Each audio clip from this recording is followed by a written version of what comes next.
Gênesis capítulo 41, a partir do verso 37, a palavra do Senhor descreve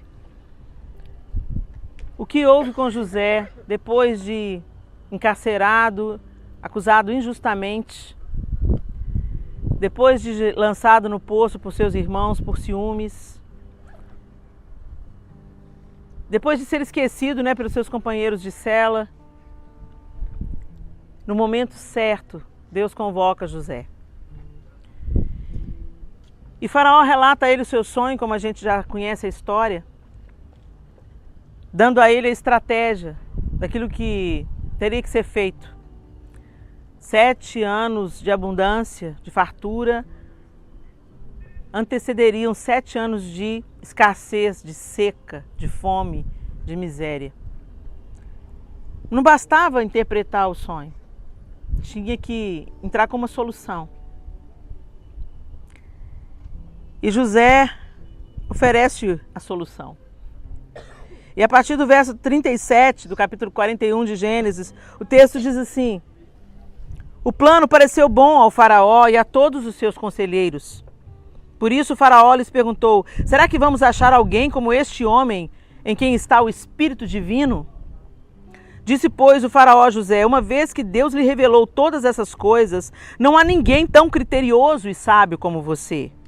Você terá o comando de meu palácio e todo o meu povo se sujeitará às suas ordens. Somente em relação ao trono serei maior que você.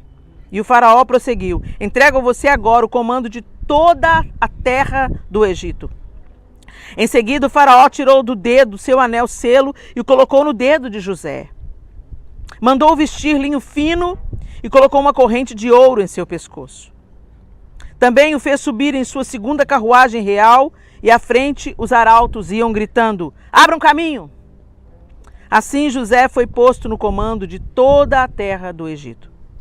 Disse ainda o Faraó a José: eu sou o Faraó, mas sem a sua palavra ninguém poderá levantar a mão nem o pé em todo o Egito.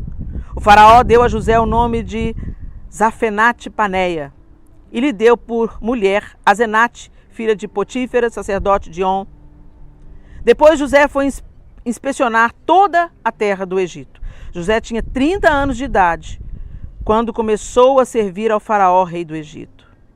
Vamos até aí. Para terminar o versículo, José tinha 30 anos de idade quando começou a servir ao Faraó, rei do Egito. Ele se ausentou da presença do Faraó e foi percorrer todo o Egito. Muito bem. Aqui a gente está vendo a ascensão de José. E é tão interessante a gente olhar para José e a gente sempre se lembra de como Deus restaurou a sorte, vamos dizer assim, de José, né? Como todos aqueles anos de dor, de sofrimento foram compensados por poder, por dinheiro, por autoridade. E ele entra vendido como escravo no Egito e se torna o segundo homem mais poderoso no Egito. E a gente costuma ver as coisas nesse prisma, né? É tão interessante que quando a gente conta a história de Davi e Eliabe, por exemplo, ninguém se coloca no lugar do Eliabe. Todo mundo se coloca no lugar do Davi, né? Eu sou um injustiçado da minha família, eu sou um incompreendido da minha família, meus irmãos não me entendem, eles têm inveja de mim, mas ninguém se coloca no lugar de Eliabe, né? Eliabe tinha um porte de rei e Deus falou com Samuel assim: não se iluda com a aparência não, porque eu conheço o coração e eu rejeitei o coração de Eliabe. Então Deus não está nem um pouco preocupado com a nossa aparência. Mas nós vivemos em um mundo de aparências. Nós estamos num contexto de aparência. Para dar um exemplo bem fácil para vocês aqui agora. Nós chegamos lá no lugar que a gente estava e a gente, ok, nós vamos nos adaptar. Mas a gente chegou aqui e falou assim: que bom, melhorou significativamente. Não é? E o que mudou de lá para cá? A aparência. Concordam comigo? Então, não adianta você falar que a aparência não é importante para você. Nós ainda não chegamos nesse nível. Mas o Senhor está trabalhando em nós. E o que eu quero chamar a atenção de vocês aqui do capítulo 41, você vai vendo, então, até aqui você já sabe a história de José. Eu não vou repetir para vocês, você já sabe. Tem alguém aqui que não sabe a história de José? Todo mundo já sabe, né? No resumo, os irmãos tinham inveja dele, ciúmes, porque o pai amava mais a ele do que os outros irmãos, preferia a ele do que os outros irmãos, repetindo o erro, inclusive que ele tinha vivido no próprio lombo, porque os pais dele também faziam diferenciação entre ele e o irmão. Ele passou por esse sofrimento, mas ele repetiu o mesmo erro, né? E a gente tem que pedir ao Senhor para a gente não repetir os mesmos erros que nos feriram. Aquilo que nos feriu não pode se repetido na vida do outro. A maneira como fomos feridos por nossos pais não pode se tornar a maneira como ferimos os nossos filhos, por exemplo. Mas Jacó repete a dose e ele prefere os filhos de Raquel, né? E ele era o filho preferido, isso tudo gerou uma revolta nos irmãos. Os irmãos lançam ele na cisterna. Eles queriam, na verdade, matá-lo, mas Rúben interfere, não deixa matar o irmão. Não, vamos vender e vamos falar para o papai que ele morreu, porque aí papai esquece dele. Só que a gente sabe o pano de fundo que se armou para isso aí. Ele foi levado para o Egito. Exatamente, no nosso primeiro meeting room nós falamos de quem? De Abraão, não foi? Vocês lembram, gente? No nosso primeiro dia a gente falou sobre Abraão, sobre a aliança que Deus fez com Abraão, e Deus passou, né, como um fogo no meio das partes dos animais, falando e como Edmeia ensinou, eu vou cumprir a aliança por mim e por você. Eu creio na aliança, eu vou cumprir essa aliança. E aí a gente viu isso, e naquele mesmo texto que a gente leu até o fim, a gente viu que ali Deus fala com Abraão, que a descendência dele iria ser trazida para o Egito e ficaria aqui por 400 anos. Né? O povo de Israel, quando vem para cá, os filhos de Jacó, quando vêm para cá, eles não vêm como escravos, como José veio. Eles vêm já como o povo do governador, a família do governador, a família do poderoso. Então, por isso que eles foram para a terra de Gósen. E o Samuel estava me falando que aqui, vamos dizer, é o segundo Gósen, né? Que é uma terra que se tornou fértil pela intervenção de José e tal, para poupar água, enfim, mas que o melhor lugar da terra fértil, ele falou assim, é uma terra que mana leite e mel. O Samuel usou esse termo. A terra que o povo de José foi morar é uma terra poderosa no Egito, uma terra fértil no Egito, é uma terra que mana leite e mel dentro do Egito. Mas depois eles foram escravizados, porque se multiplicavam. E o homem que governava, o faraó que governava, quando José era o governador, morreu José, e morreram também seus irmãos, e aquela descendência de Jacó foi enterrada, e o povo foi se multiplicando, e o próximo faraó temeu a multiplicação do povo, e veio com mão dura sobre o povo. Isso tudo é profetizado. E aí José, o próprio José, no capítulo 50, narra o falecimento de Jacó, como José sofreu. Os irmãos ficaram ali apavorados, pensaram, agora nosso pai morreu, nosso irmão vai tirar a máscara e vai mostrar quem ele é. Mas ali aparece a face perdoadora de José. E no verso 22 do capítulo 50, escutem. José permaneceu no Egito com toda a família de seu pai. Viveu 110 anos e viu a terceira geração dos filhos de Efraim. Além disso, recebeu como seus os filhos de Maquir, filho de Manassés. Antes de morrer, José disse a seus irmãos, estou à beira da morte, mas Deus certamente virá em auxílio de vocês e os tirará desta terra, levando-os para a terra que prometeu com juramento a Abraão, a Isaque e a Jacó.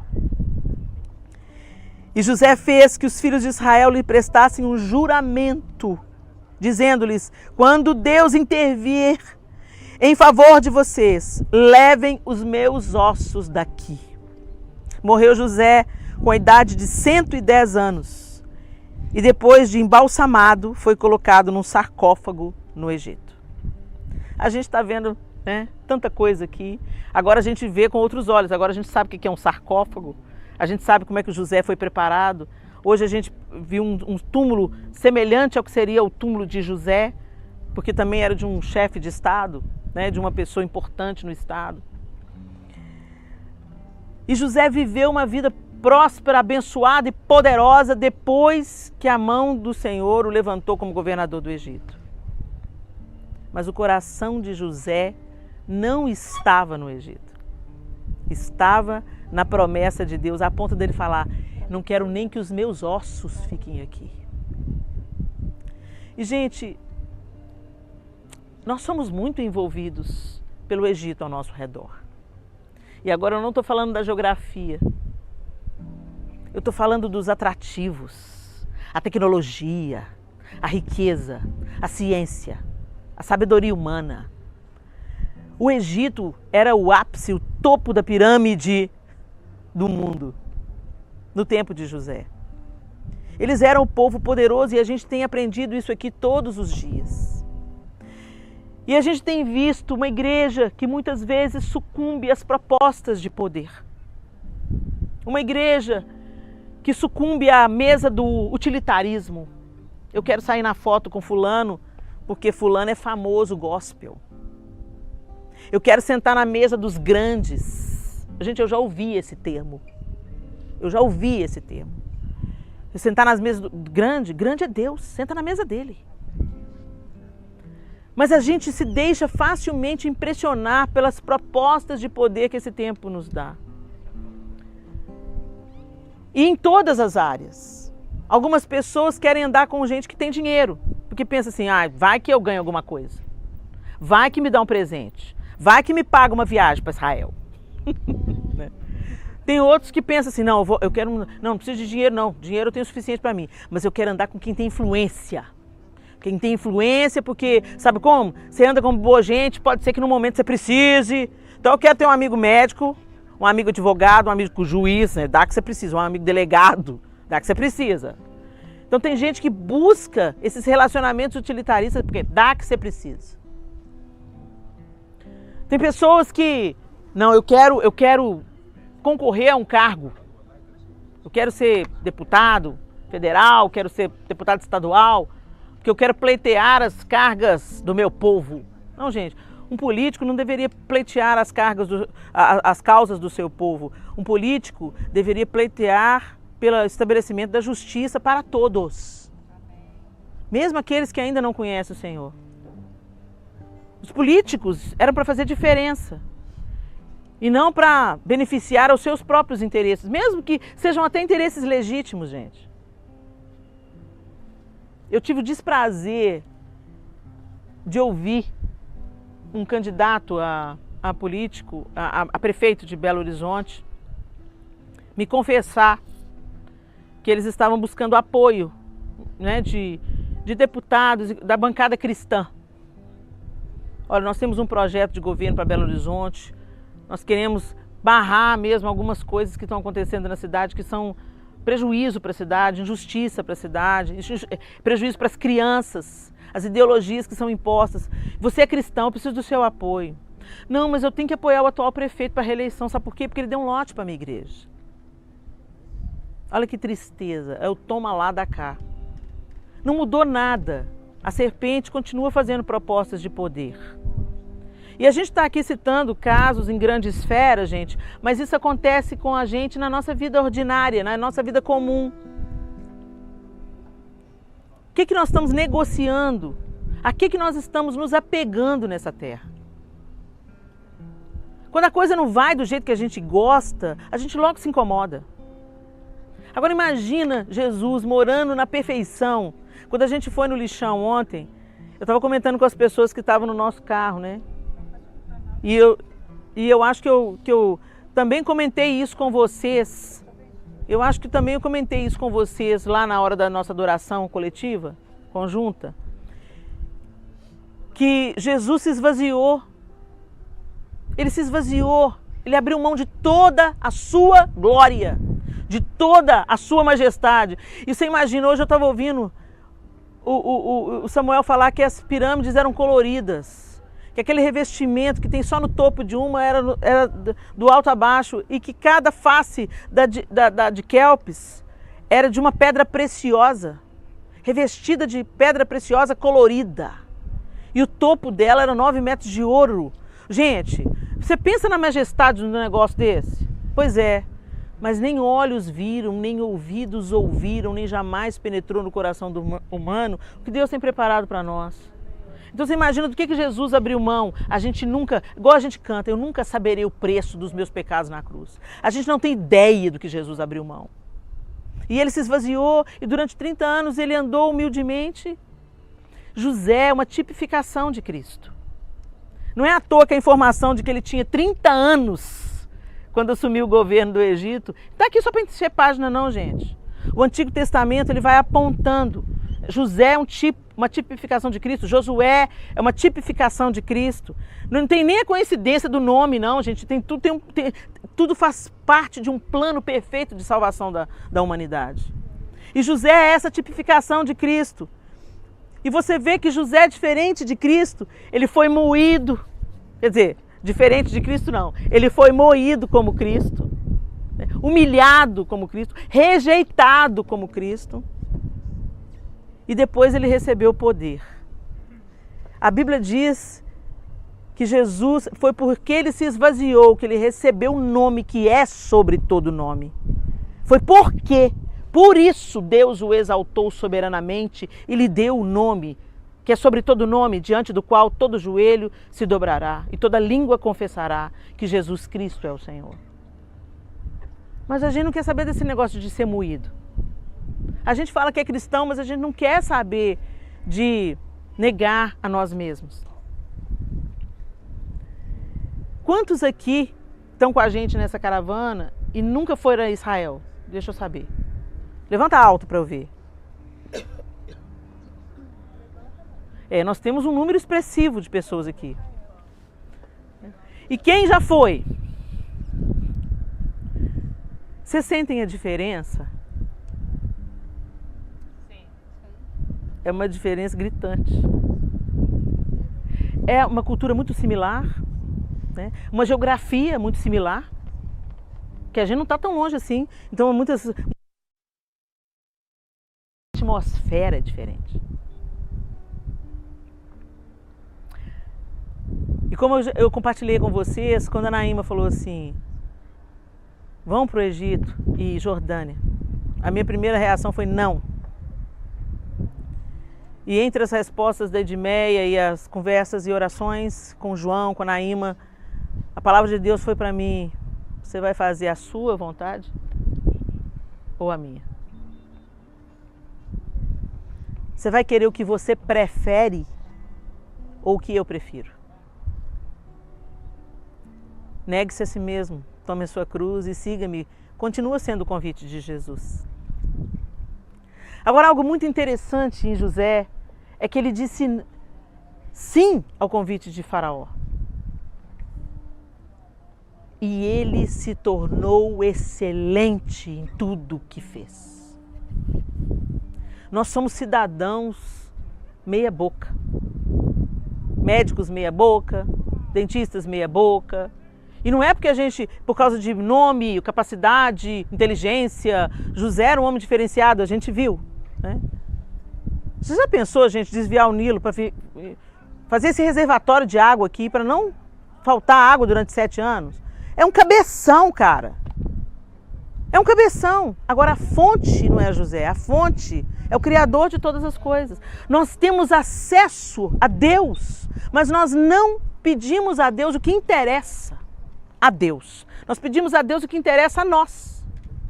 A gente vê pessoas envolvidas, por exemplo, em projetos de ó Deus, me dá uma casa nova, ó Deus, me dá um carro novo, ó Deus, me dá uma promoção no emprego. Gente, não estou dizendo que tem nada de errado nisso não, Deus é nosso Pai, e a gente pede a Ele o que a gente quer pedir, e Ele vai dar o que Ele quer dar.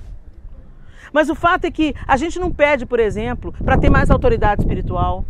A gente não pede, por exemplo, para ter mais conhecimento no padrão divino. Às vezes a gente se entope de teologia que só nos envaidece e nos ensoberbece. O conhecimento sem Deus é loucura. Você pode saber a Bíblia de capa a capa e falar tudo de acordo com a palavra de Deus e ter o coração cheio de orgulho e vaidade. Quando você olha para o modelo de Jesus, ele não se misturava com os fariseus. Ele só ia nos fariseus para dar na lata deles. Mas a gente busca o que a gente busca para quê?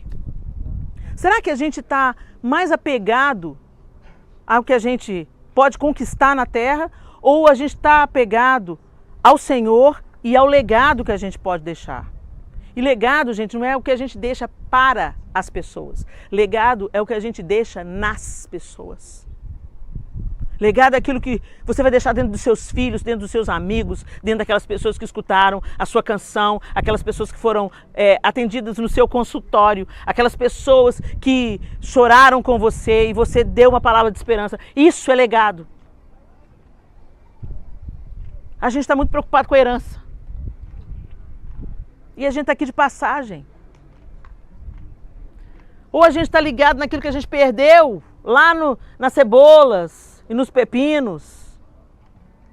Ou a gente chega diante de Canaã e fala assim, não, mas é muita coisa. Tem muito gigante na terra. Isso não é para mim, não. Nós precisamos de cristãos que não sejam apegados à terra, às coisas da terra, mas que sejam resposta para a terra. Que sejam os melhores médicos, os melhores políticos, os melhores pastores, conselheiros, advogados, as melhores faxineiras, as melhores diaristas, aquelas melhores donas de casa, as melhores mães. Não porque nós somos bons em nós mesmos, mas porque estamos conectados à fonte. E se Ele é a fonte, alguma coisa Ele fala, quem beber da água que eu lhe der, eu serei nele uma fonte a jorrar para a vida eterna. Ele está dizendo que a vida nele está em você. E quando a vida dele está em você, essa vida abundante, borbulhante, ela transborda. Ela não fica como água parada nos nossos sonhos e projetos particulares de poder para deixar uma herança.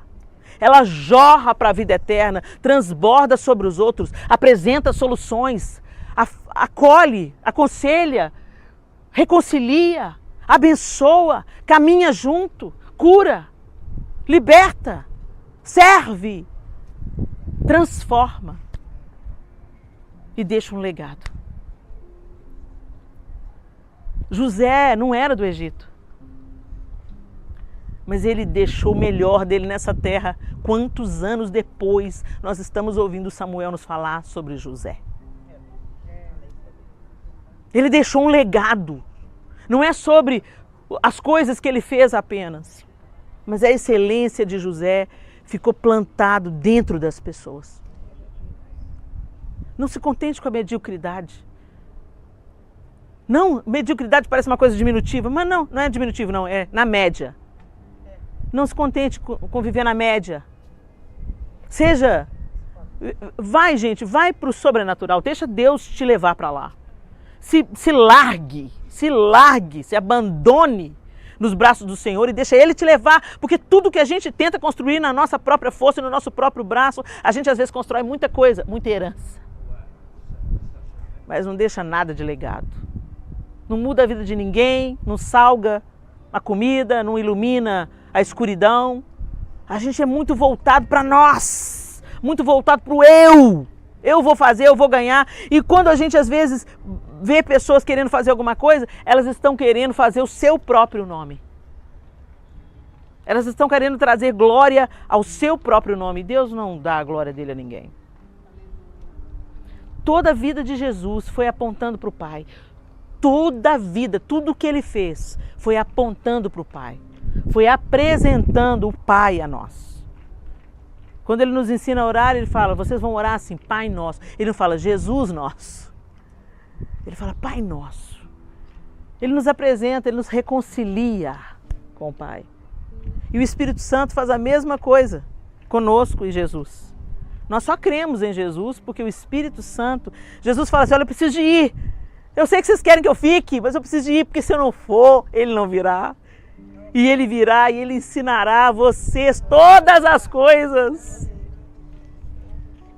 Mas uma coisa eficaz que o inimigo da nossa alma achou foi esse nosso ego vaidoso. E aí a gente se distrai com quinquilharia, gente.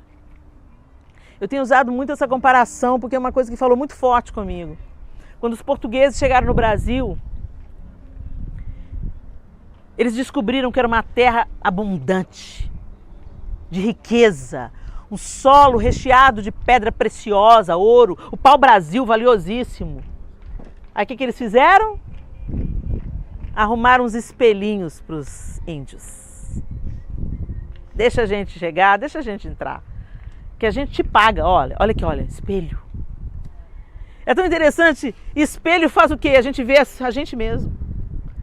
Eu fico imaginando os índios assim, fascinados com a própria imagem refletida em um objeto. Eles só conseguiam ver eles refletidos na água, de um jeito imperfeito, e agora dava para ver mais claramente, não como a gente vê hoje, claro, mas dava para ver mais claramente através daquele metal polido a imagem deles. E eles se fascinaram com aquilo ali. Enquanto os colonizadores, amigos, estavam dando presentes, estavam garfando a terra deles, porque eles nem sabiam quanto valor tinha. O diabo faz a mesma coisa com a gente, ele oferece um tanto de espelhinho. E a gente se distrai do propósito. E eu fico muito feliz de saber que vocês estão aqui. Principalmente, gente, com todo o respeito que vocês me permitam, vocês que já foram a Israel, todo o meu respeito para você que não foi a Israel, que sonhou em Israel e veio para o Egito.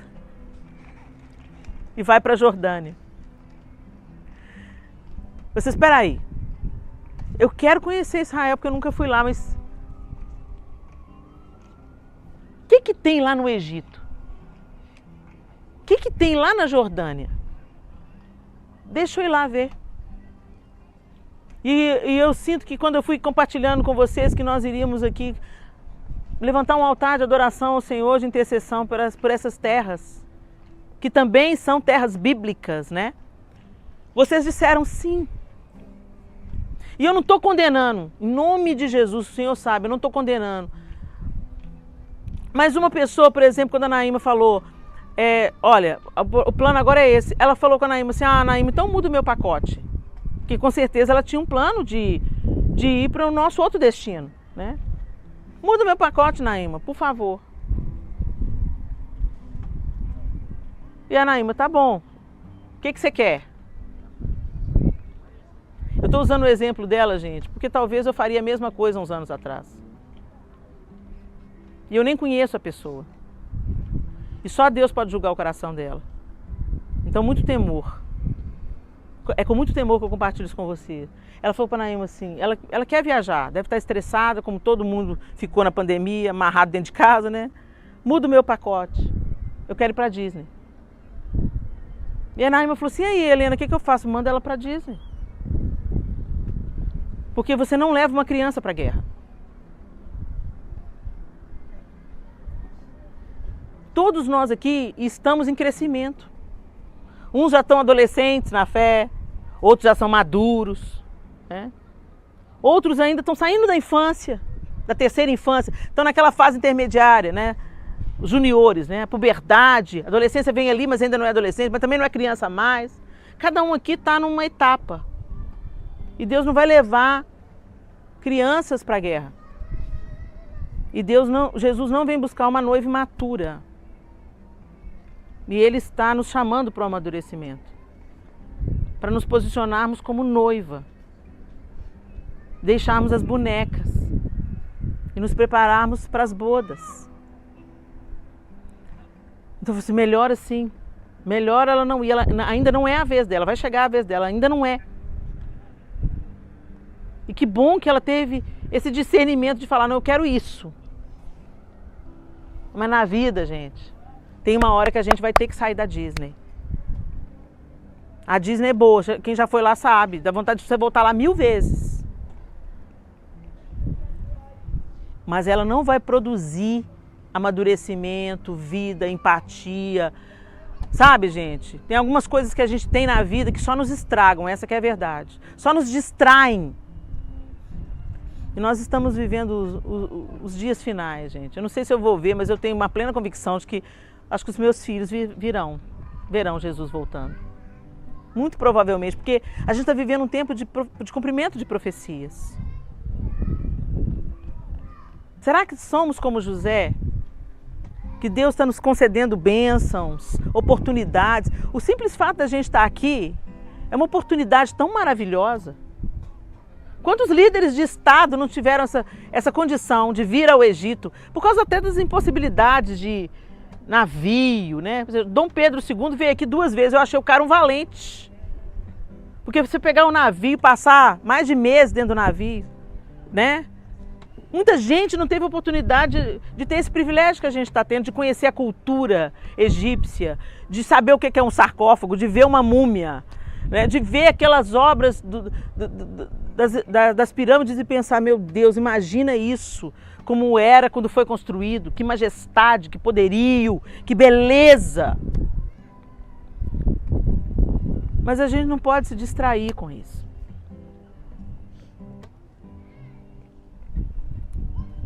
Então eu quero chamar você à reflexão, abaixe sua cabeça. Eu quero que você faça assim uma autoanálise. Como é que você está vivendo a sua jornada de fé? A Djanira, um dia desses, quando a gente estava vindo para cá, ela comentou comigo que ela, como enfermeira, às vezes orava pelos enfermos. E ela tinha que orar baixo, porque às vezes as pessoas criticavam ela. E ela falou assim, eu não entendo, pastora, porque tem gente que fala que crê em Deus, mas critica o outro que ora. Critica se você ajoelha e fala, vou falar com Deus. Mas você não crê em Deus? Creio em Deus. Você acredita que Ele é real? Acredito. Então, eu estou orando para Ele. Não faça isso não, que você paga mico. A gente fala que crê em Deus, a gente frequenta uma igreja, a gente vai para o congresso de mulheres, lá no Egito Jordânia, a gente ora, a gente jejua, a gente intercede. Mas no seu dia a dia, será que você está chegando mais perto de se semelhar com José? E de Jesus?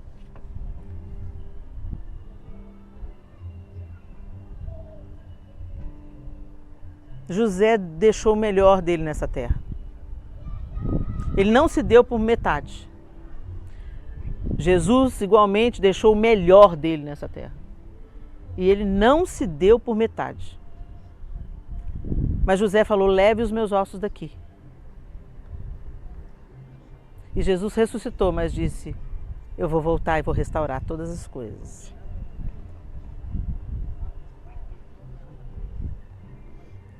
Será que a gente tem dado o nosso melhor naquilo que Deus nos confiou?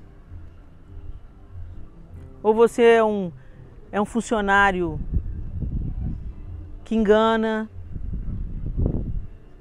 que usurpa, que superfatura? Você é uma mãe que se dedica ou você acha que cuidar de filho é perda de tempo, porque afinal de contas eles casam? Crescem, casam, e você tem que construir uma carreira? Será que você tem sido um marido parecido com Jesus, que entregou a própria vida pela noiva? Ou você só pensa nos seus interesses sexuais e ama sua esposa enquanto ela é jovem e bela?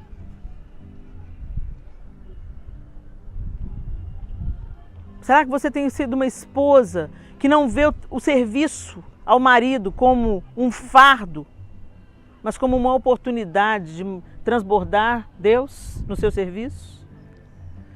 Tudo quanto fizerdes, fazei-o como para o Senhor.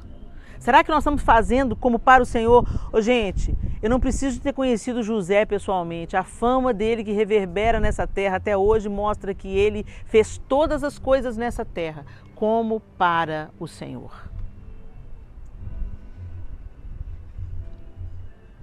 Ele focou no que ele tinha que fazer, ele fez o seu melhor, ele constituiu uma família aqui.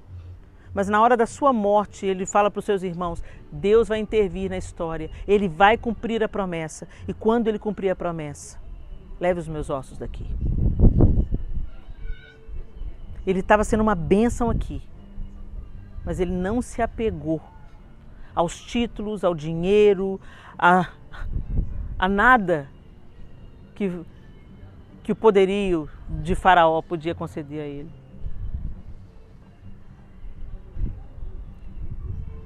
Nós nos vendemos às vezes por muito menos, gente. E quando eu falo nós, eu estou falando nós com todo o interesse do meu coração. Nós às vezes negociamos princípios fundamentais da nossa fé para parecer mais legal, para ser politicamente correto nas redes sociais. A gente nega Jesus sem precisar de muito esforço. Eu não conheço vocês, a gente está se conhecendo.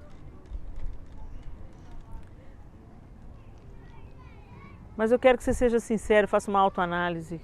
Como é que você tem vivido o seu caminho de fé até aqui? Se você está trabalhando por uma herança ou por um legado. Se você está buscando fama para si ou glória para Deus. Se você está apegado às possibilidades da ciência, tecnologia, dinheiro, poder, cargos, promoções, carreira, mesas utilitaristas. Ou se você tem buscado genuinamente, Senhor, o que o Senhor quer que eu faça? Com aquilo que o Senhor me entregou hoje, o que é para eu fazer? Com o talento que o Senhor me deu, é para fazer o que com isso?